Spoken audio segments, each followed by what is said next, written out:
Good morning. Happy Friday. It is so great to see you today. Thank you for tuning in.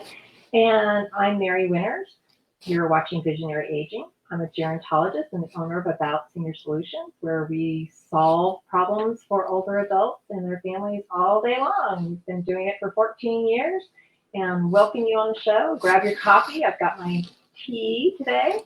And we have a neat show where we will be celebrating a veteran who is turning 100. And we have Becky Happick on, who is with Home Care Assistance, with the Home Care Agency. And we're going to talk a little bit about care management and what the difference is between home care agency and what they offer as far as support and management, and how that's different when you combine that with care management too. So it's kind of fun. And I know Steve McCullough is going to be on with us too with a great caregiver question.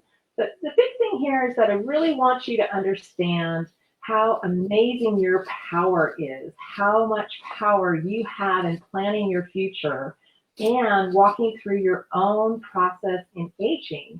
And as a gerontologist, I think we have a lot more control. I know because of the research and the actual hands on experience that I've had to say, some of this is environmental, some of this is genes, what we inherited from our parents, but we have a lot of control over how we age and what is normal aging and what is not.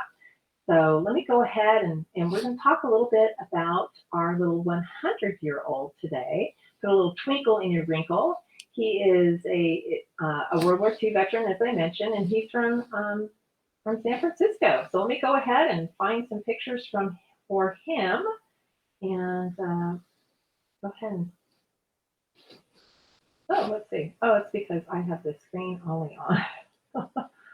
See if we've got him here. Yeah, look at this. This is amazing. He has a special award, well, of recognition, obviously, and he's highly decorated as a military man. So he's wearing um, some of those honors that he had received in World War II. Let me add a couple more pictures on him and take myself out of the screen here. Let's see. Oh, here we go.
come back into the stream here and see if we should,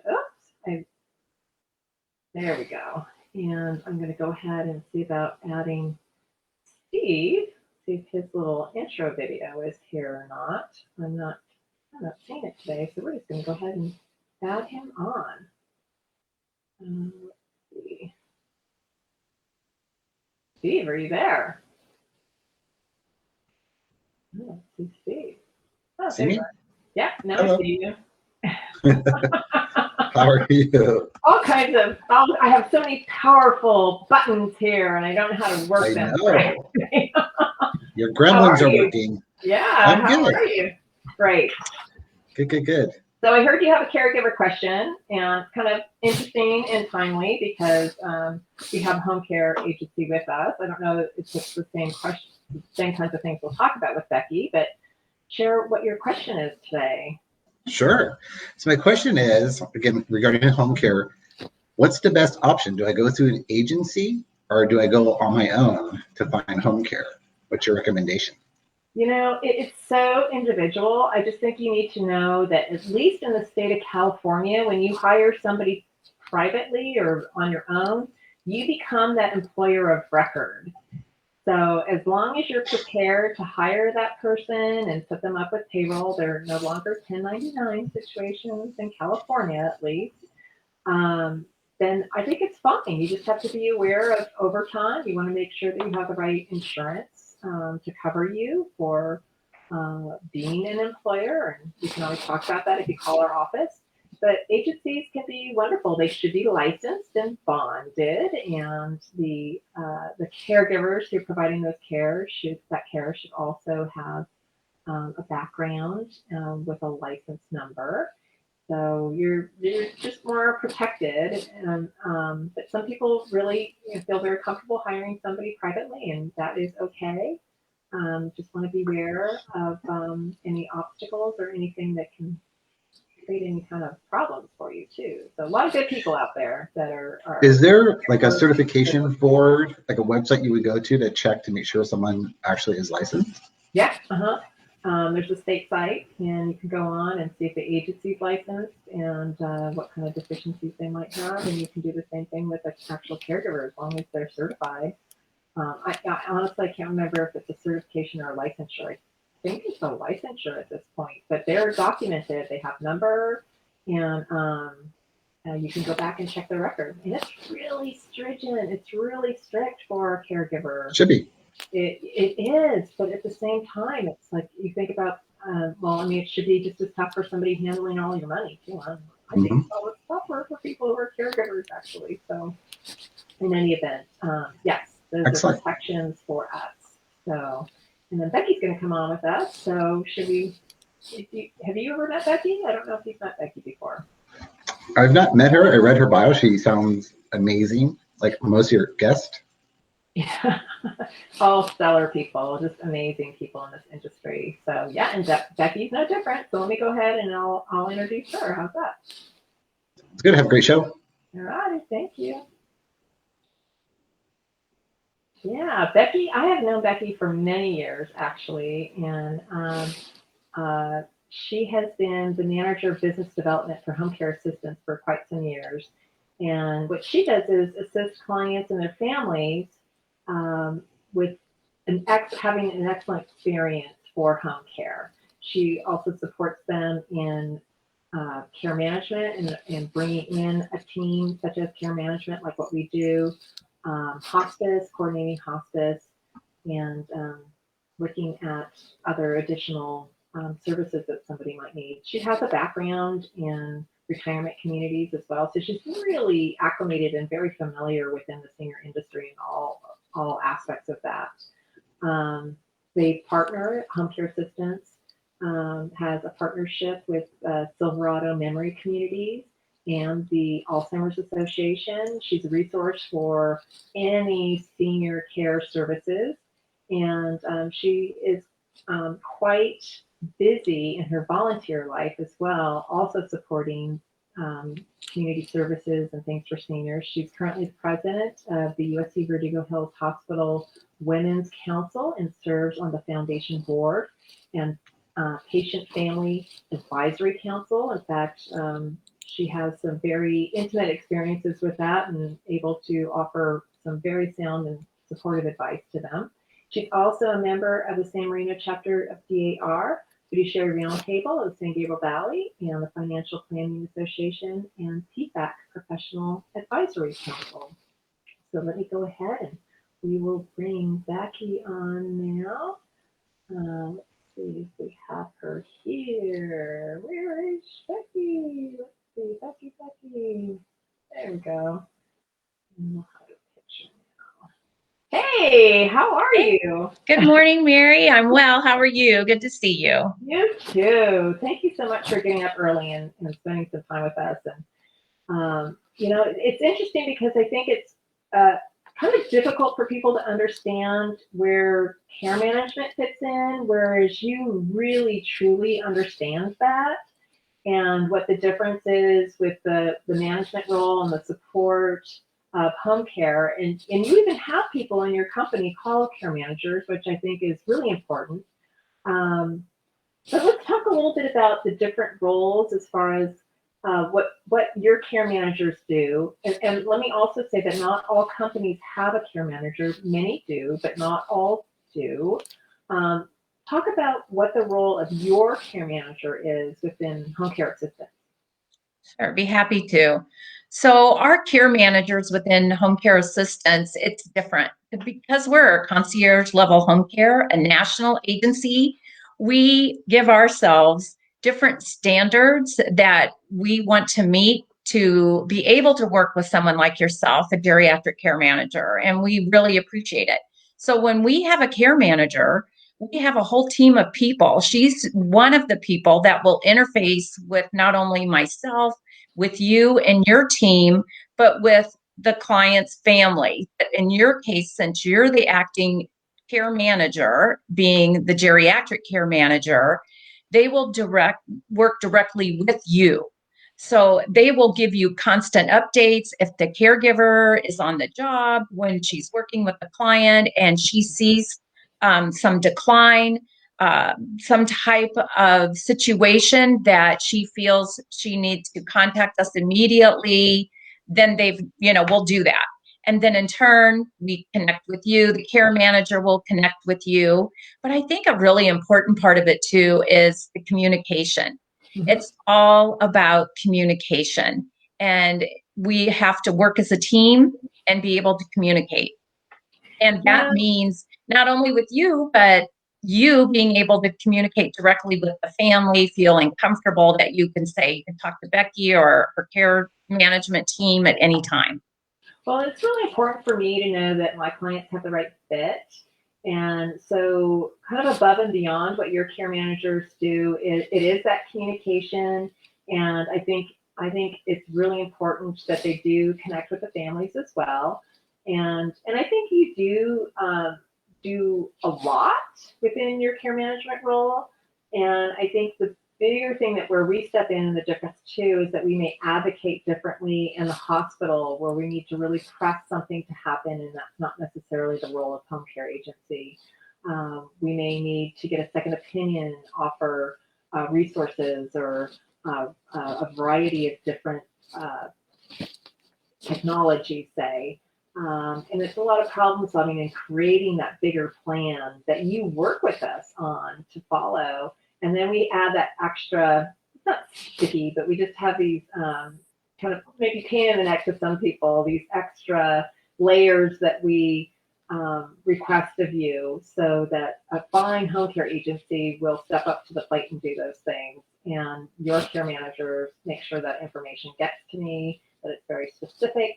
And we ask it in a specific way, and you guys come up with those responses, which is really important to me because then I have data on top of how we feel about something that's really important, taking care of our loved ones, but have solid information to make really high quality decisions about something that you feel.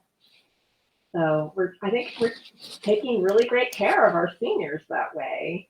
And I think about a couple of situations. We've had several, but I think about a couple of situations with some clients who've been, willful and a little challenging, and obviously challenging for the family. So that's why they came to us. But I think in particular about someone who, George, who wanted to drive and he could not drive, and how some of that changed his world. And but when we were able to work with your agency and get somebody in who could provide that resource to drive for him, he realized he wasn't disempowered or not allowed to do what he wanted to do. He was able to do whatever he wanted, and he was happy. He didn't have to. I think he finally realized, and you tell me what you think too. I think he finally Okay. realized that I think he was a little afraid to drive, but he didn't want to admit it. And so when your caregiver came in and started driving him around, he felt like he could go anywhere, and he was kind of unstoppable. Yes, that's a good term. That's a real good term. And when you also said the word willful, and willful, fearful, those terms really do come into play. And it's about having, as you said, the right caregivers and how they can divert, distract, but still making the client feel empowered as far as making their own decision, but with their gentle suggestions on, let me drive today. Let me be your driver so that you can sit back and enjoy the scenery. And if we're taking them just not on an errand to the store, but let's say we're driving them this time of year out towards the poppy fields, or if we're driving them to the Peterson Museum and different places that are now We're doing that open. for somebody else right now. Yeah. Yeah, yeah, Mhm. that, let us be your personal assistant. And I think some of our clients, that's how we introduce our caregivers. A lot of people don't like that term caregiver, but having a personal assistant, being introduced as a friend of your friend, Mary, and knowing that, oh, there's somebody that Mary and Becky really know, and they trust this person, so I can trust this person. Yeah. And that alleviates a lot of their fear. And they don't feel like they have a caregiver, but more of a personal assistant to help them. Well, in any relationship, you get to know somebody in your office, and you still have that lead up time to understand, can I trust them? What are their strengths? What am I able to depend on them for or not? How do I communicate? What's their style? And so we kind of help balance that too by continuing to meet with the caregivers and make sure that transition's going well. And sometimes, you know what, we don't have the right fit, and it's okay. Sometimes it's an emergency to get somebody together with our client, and we just need to have someone there to make sure someone's safe. Or we thought that they would really enjoy somebody who's chatty, and it turns out they don't like it at all. They just want to be read to. So everybody's so individual. I think it's so great that we can look at a large pool of very capable individuals to really enhance the quality of our clients' lives. And I go back to George again because, like I said, he did not skip a beat. He was unstoppable. He had a couple trips to Las Vegas. He was planning to go to England before we had the shutdown, and I think he would have made that if if he could have. And let's see, well, gosh, he'd love to. He was such a great car guy.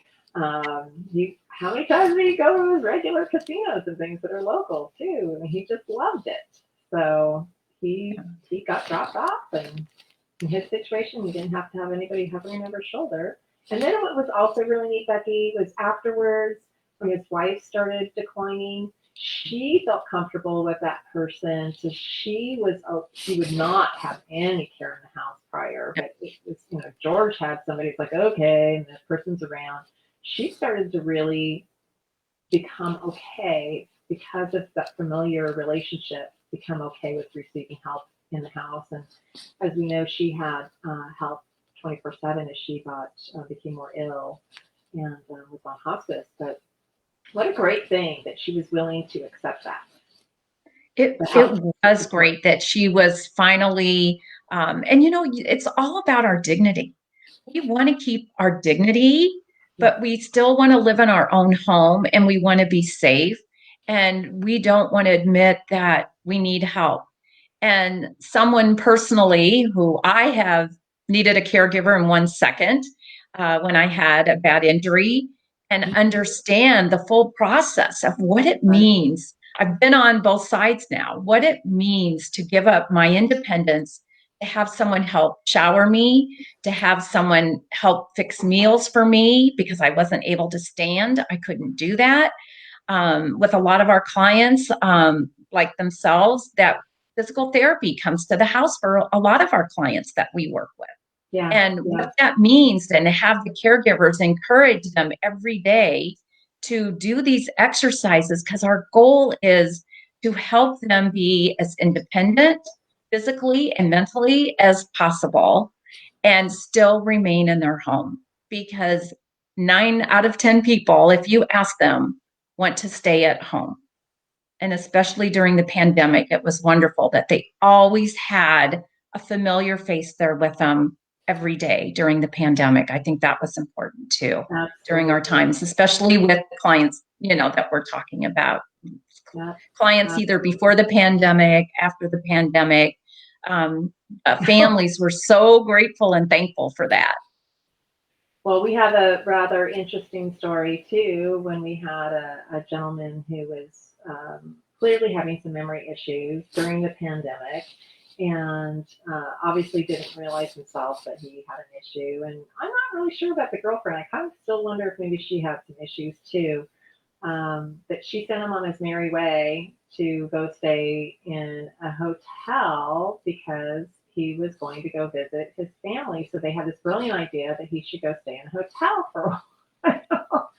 But he didn't even know, he didn't know what day it was. He wasn't even really sure where he was. He walked into the lobby and went, okay, here we go. We got a problem. And they kept steering him over to his room and he was going the wrong direction.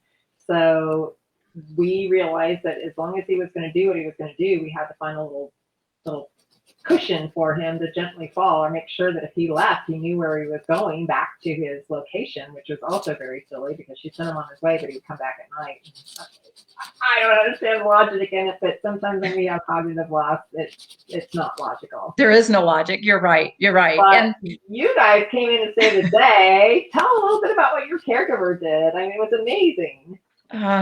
Well, and that's a good example of how you and I work well together. And if you call me at 11 o'clock at night, 1 a.m, it's just not me picking up my phone. I have other staff that's on call. So there's a minimum 2 people always on call and myself. And that's what really helps and how I work with my other offices. So I can pick up the phone, call my office that happened to be in that area and say, we need a caregiver now. We need someone that needs to be discreet. The client cannot know that he's being followed. We had to get a hotel room near his room on the same floor. They had to have their door propped open so that they could see him if he left because, and having sundowners, they're up all night. A lot of times they're napping and dozing off and sleeping during the day, but at night they're awake and active. And he didn't have any physical challenges walking, let's put it that way. So for a caregiver that had to be discreet, it was, like being a private eye sometimes that we have to be in the background. We need to give them their privacy and let them think that they're, doing their own thing by themselves and nobody's watching them, even though they are being watched and followed. And for that person to come up alongside of them, hi, I'm Mary's friend. She sent me over so that, we could go walk together because it's not always safe in our cities to be walking around in the middle of the night. I don't care where you live. It's not safe to always be alone, be a senior alone, walking in the middle of the night out on the streets. Oh, I know. It was a busy downtown LA West Side traffic all over, but it was crazy because I remember her calling at 3 a.m. She goes, "Okay, you walk out the door," and so then you walk with him, and she did it. And yeah, and you know what was also very interesting? Trying to figure out how we can quickly pivot and jump through the hoops that the hotel had because of COVID. And they had these odd restrictions. Normally somebody would have just sat in the hallway. And, oh no, we can't have anybody in the hallway. You have to be in a room. So can we get a room next to it? You and I were ready to jump in the car and drive over there ourselves and keep each other awake. Like, you take a turn and stay awake for a couple hours, then I'll take a turn. And, We didn't need to do it. but that's where we're always there to go above and beyond and be there for the clients and their families. If for some reason in an emergency situation like that, we might have to wait 30 minutes or an hour before we can get the caregiver on site Right. and to be there. So that's a good plan that we always have in place. And you're right to pivot, and the money situation and how the hotel wouldn't take deposits and only could have cash and not a credit card. It And was very weird. It was yeah, very everybody had new rules during COVID. And this was at the beginning of the shutdown, if I remember correctly. weird. It was With this- early. Yeah, really in the beginning stages. So it was a different All experience. circumstances. So we learned from every single situation. It's never boring, and it's you know what I think what's so cool about that is he didn't even know. He didn't even know that his family was protecting him like they did through our services and the teamwork that we pulled together, and they were so Yes. grateful. And now he's in a really safe spot. So I just love that we were able to enhance his life the way we did. And I still see him routinely and make sure that he is still getting what he needs. But I thank you so much for being there for him. And it was so, so important. Just very, very important. You're so welcome. And I think that's why I love what I do, like you do. There's every day is different. It's different challenges, different situations, different ways we have to think about how to solve the situation because different personalities with the people. And especially when you have couple care, when you have a husband and wife and the different personalities and dynamics there, the family dynamics, that's where I really appreciate what you do, how you deal with all the different family dynamics that sometimes makes it easier for us. That's how we can bring you into a situation when we have a client and there's decline or the family is, there's just disagreements on how mom or dad should be cared for. That never happens, Becky. Come on. Yeah. It's like, oh, good. Now I can call Mary. Mary, please help us. Please talk to this family. With the best of intentions, people can have different opinions, and they can be mild and they can be very severe. Or you throw in a mental health issue on top of that, and then rationality is completely off kilter. So protecting that senior in a different way, oftentimes from his or her own child is so important. But they have been protecting that child because of their odd behaviors for forever. Yeah. Now they just don't have that boundary to be able to protect themselves any longer. So really important to make sure we have that teamwork and make sure that our seniors are safe. Yes. And that's what it's all about, making them safe and happy in the moment, especially for our clients that have the cognitive issues. And it's, the word no, that's not a great word when someone has cognitive issues. There's ways to get around a situation and be able to help them. And that, again, as you said, they're still safe. So we're all about being safe and keeping their dignity and having them live happy lives, not just waking up in the morning, but giving them some purpose and why they live. Yeah, oh, absolutely. We're talking with Becky Happick of Home Care Assistance. And Becky, why don't you go ahead and let people know how they can get a hold of you too? So they can contact me 24/7. I do have my cell phone number where you can contact me. It's 626-660-4056. And on my message, if I'm not able to pick up, if I'm with the client at that time, then our 24-hour number is on there, our office number for Pasadena. And just know that one of our staff members will be answering the phone. It's always someone that is trained that works for home care assistants that answers the calls. So we're always there available to the families that way. And they can also email me. My information is on the Home Care Assistance Pasadena website. And I'm also on LinkedIn, as Mary is too, with her company. And we'll be happy to answer your questions. And especially for people that may be watching this and thinking, oh, this sounds great, but my mom lives in Palm Springs or Tucson or Las Vegas. I can still assist you. And that's or where Mary and I, Or New York. Chicago, we've done Chicago. Places. We've done Long Island, the state of Washington. Oh, So yeah. So wherever your families live, Mary and I have been able to help the parents no matter where they're living.